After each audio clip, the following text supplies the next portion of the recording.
வணக்கம் நண்பர்களே.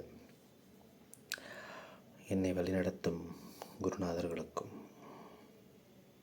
பாசிவத்துக்கும் அன்னை வாழாம்பிகை என்னை அதிபராசக்தி என்னைக்கும் ஆறுபடையப்பருக்கும் உச்சிஷ்ட கணபதிக்கும் 11 நவநாத சித்தர்களுக்கும் அருட்பெருஞ்சோதி ஆண்டவருக்கும் குரு வணக்கம். இன்றைக்கி நம்ம பார்க்க போகிற சிவ வாக்கியர் ஐயாவோட பாட்டு என்னென்னா, அண்ணலே அநாதியே, அநாதி முன் அநாதியே, பெண்ணுமானும் ஒன்றல்லோ பிறப்பதற்கு முன்னெல்லாம், கண்ணிலானின் சுக்கிலம் கருவிலோங்கும் நாளிலே, மண்ணுள்ளோரும் விண்ணுள்ளோரும் வந்தவாரதெங்கனே.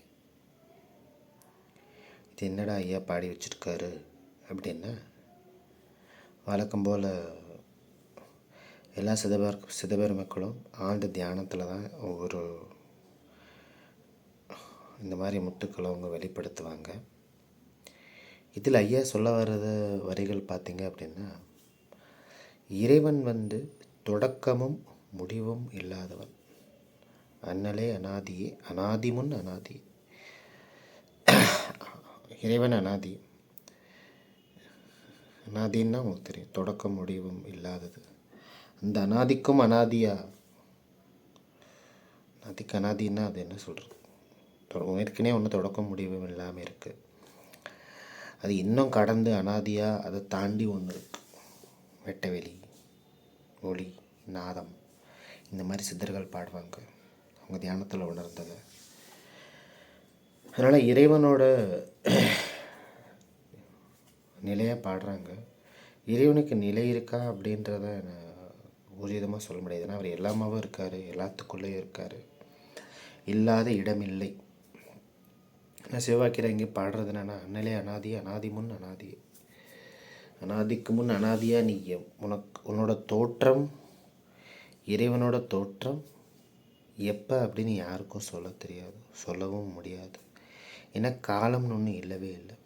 ஏன்னா காலம் எங்கே வருதுன்னு பார்த்திங்கன்னா, நம்ம மனம் இறந்த காலம், நிகழ்காலம், கடந்த காலம், இந்த மாதிரி நம்ம தான் மனசை வச்சுட்டு யோசிச்சுட்டு இருப்போம்.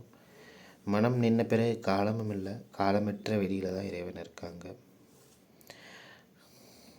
பெரும்பாலும் உயர்நிலை ஆன்மாக்கள் இருக்கிற இடத்துல காலம்னு ஒன்று இல்லவே இல்லை. டைம் இஸ் அன் இல்யூஷன் அப்படின்னு சொல்லுவாங்க. இந்த ஒரு வரி பாருங்கள், அண்ணலே அநாதி, அநாதி முன் அநாதி, பெண்ணுமானும் ஒன்றல்லோ பிறப்பதற்கு முன்னெல்லாம். இந்த உடலை வச்சு நம்ம நிறைய ஐடென்டிஃபை பண்ணுறோம், அவங்க பெண், இவங்க ஆண் அப்படின்னு சொல்லிட்டு. ஆனால் ஆத்மாவுக்கு ஆணும் அல்ல, பெண்ணும் அல்ல.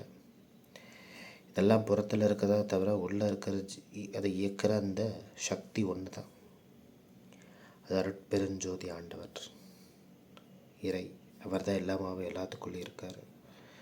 அதனால் பெண்ணும் ஆணும் ஒன்றல்லோ பிறப்பதற்கு முன்னெல்லாம் அப்படின்னா, பிறப்பதற்கு முன்னெல்லாம் ஆணும் பெண்ணெல்லாம் என்ன, எப்படி நம்ம பேதம் பார்க்க முடியும்? எல்லாம் ஒன்றா தானே இருக்கிறாங்க. இந்த பேதம்லாம் உடல் உடல் உடல் சார்ந்த விஷயம். ஆனால் ஜீவன் சிவம் இந்த உடல் என்ற அடையாளத்தை தாண்டினது இல்லையா? அதனால தான் ஐயா சொல்கிறாங்க ஃபஸ்ட்டு வரியில், இறைவன் தொடக்கமும் முறைவும் இல்லாதவன் அவன். பாருங்கன்னா, பெண்ணும் ஆணும் ஒரே சக்தியிலேருந்து தான் வர்றாங்க. நீங்கள் பெண் ஆணுன்னு பேதம் பண்ணாதீங்க. ஏன்னா இன்றைக்கி நிறைய பேர் இந்த ஆன்மீகத்தில் சில விஷயங்கள், இந்த சில மனக்குழப்பங்கள் இருக்குது. ஆண்கள் தான் உணர முடியும், பெண்கள் உணர முடியாது, அப்படிலாம் கிடையாது. அவங்களுக்கு என்ன வைராக்கியம் இருக்கோ உள்ள, அதுக்கேற்ற மாதிரி இறை நமக்கு அந்த அருள் செய்யும். அந்த அருள் செய்கிறப்ப நம்மளும் அதை உணர்ந்து அதுக்கு கொஞ்சம் நேரம் ஒதுக்கணும். நான் எல்லா வீடியோலையும் சொல்கிறது தான், கொஞ்சமாக காலையில் சாயந்தரம் இறைவனை உணர்றதுக்கு நேரம் ஒதுக்குங்க. அதுதான் நீங்கள் வாழ்கிற க்ஷணம். மீதியெல்லாம் நான் இல்லைன்னு சொல்ல மாட்டேன்.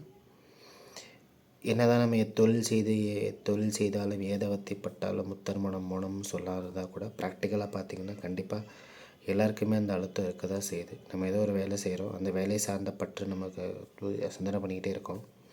யாராவது ஏதாவது பேசிடுறாங்க, ஆஃபீஸ்லேயோ வீட்லேயோ எங்கே வேணால் இருக்கலாம் உறவுகள், அதை மனசில் போட்டு உரட்டிக்கிட்டே இருப்போம். சரிங்களா? இதெல்லாம் தேவையில்லை. சதாசர்வ காலமும் நீங்கள் எந்த செயல் செஞ்சாலும் இறைவனுக்கு அர்ப்பணிச்சதை செய்யுங்க. இந்த பாட்டுக்கு மறுபடியும் வருவோம். பெண்ணும் ஆணும் ஒன்றலோ பிறப்பதற்கு முன்னெல்லாம் கண்ணிலானின் சொக்கிலம் கருவிலோங்கும் நாளிலே. இது என்ன கண்ணிலானின் சொக்கிலம் கருவிலோங்கும் நாளிலே அப்படின்னா, இதை நீங்கள் டீப்பாக ஒரு பொருள் பார்த்தீங்கன்னா சுழுமுனை நாடி அப்படின்னு ஒரு நாடி இருக்குது நம்மள்கிட்ட. மூன்றாவது கண், மூன்றாவது வாசல், பிரம்மந்திரம் அப்படின்னு சொல்லுவாங்க, புருவப்பூட்டு, புருவமத்தி. இது எல்லாமே இந்த இடத்துல நம்ம பிராணசக்தியை இறைவனோட அருளால் நிறுத்துறப்ப மனம் நின்று போயிடுது. கண்ணினால் சுக்கிலம் கருவிலோங்கும் நாளிலே. கருன்றது தான் மனம் உதிக்கும் இடம், எண்ணம் உதிக்கும் இடம், தொடங்கும் இடம். இந்த இடத்துல கவனம் வச்சுட்டே இருந்தீங்க அப்படின்னா எண்ணம் எல்லாம் இருக்காது. ஆனால் ஃபுல்லாக இங்கே ஃபோக்கஸ் பண்ணக்கூடாது. நீங்கள் தியானம் பண்ணுறப்ப இயல்பாக உட்காருங்க, அதுவே நடத்திட்டு போகும். நீங்களே எதாவது ஃபோர்ஸ் பண்ணி அழுத்தம் கொடுத்தீங்கன்னா அங்கே பெயின் வரும். அதனால் சும்மா ஒரு அகலில் தீபம் போட்டு உட்காருங்க. பஞ்சத்திரி தீப்பெட்டி அந்த ஒரு சுத்தமான தேங்காய் எண்ணெயில் போடுங்க, ஆத்மசுத்தி கிடைக்கும். வள்ளல் பெருமானும் அதான் சொல்கிறாங்க. பெரியவங்க ஏற்கனவே சொன்னதாங்க, நம்ம புதுசாக சொல்கிறதுக்கு ஒன்றும் இல்லை. காலைல கொஞ்சம் நேரம் சாயந்தரம் உட்காருங்க. அப்போ தான் அந்த கன்னி நாளின் சுக்கிலம் கருவிலோங்கும் நாளிலே மண்ணுள்ளோரும் மின்னுள்ளோரும் வந்தவாரதெங்கனே. அதாவது நம்ம சுழுமுனை நாடியில் பிராணசக்தியை கரெக்டாக நிலைநிறுத்துகிற கலையை இறைவனோட அருளால் தெரிஞ்சுக்கிட்டோம் அப்படின்னா அதை விட பெருசாக ஒன்றும் கிடையாதுங்க. ஏன்னா அதான் ஜீவன் இருக்கும் இடம், மனத்தோட புருவப்பூட்டு. அதான் நம்மளோட உயிர் சக்தியோட ஆற்றல் அங்கே தான் இருக்குது. ஸோ அந்த இடத்துல நீங்கள் உங்கள் மூச்சு எங்கேன்னு ஓடுதுன்னு கவனிச்சிங்கன்னா அங்கே தான் போய் மூச்சு நம்ம மூக்கால விடல, இங்கே தான் ஆரம்பிக்குது. வித்தான விந்தும் இங்கேருந்து தான் வருது. சரிங்களா? தியானம் பண்ணி பாருங்கள், அதை உணருங்க. நான் சொல்கிறதுனால அப்படியே கேட்கணுன்னு அவசியம் கிடையாது. இதெல்லாம் பெரியவங்க சொல்லி வச்சுட்டு போனால் தான், நான் சொல்கிறதுக்கு எதுவும் கிடையாது.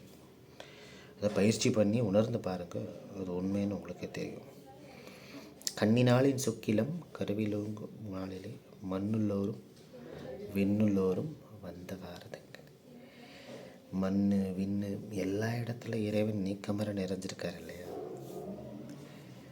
இந்த ஆஸ்ட்ரலாக நிறைய விஷயம் இங்கே இருக்குது. நம்ம இந்த ஒரு சின்ன ஒரு பேட்டர்னில் சிக்கிட்டு இருக்கோம். அதை தாண்டி நம்மளால் பார்க்க முடியல.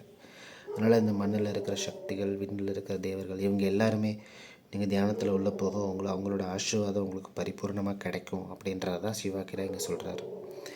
கன்னி நாளின் சுக்கிலம் கருவிலோங்கும் நாளிலே மண்ணுள்ளோரும் விண்ணுள்ளோரும் வந்தவாரதெங்கனே. சரிங்களா? எவ்வளோ அழகான பாட்டு பார்த்தீங்களா? அதை உணர்ந்து பாருங்கள், நல்லபடியாக பயிற்சி செய்யுங்க. உங்களை சுற்றி இருக்கிறவங்கள்ட்ட அன்பும் மற்ற உயிர்கள்ட்ட அருளும் பெருகட்டும்.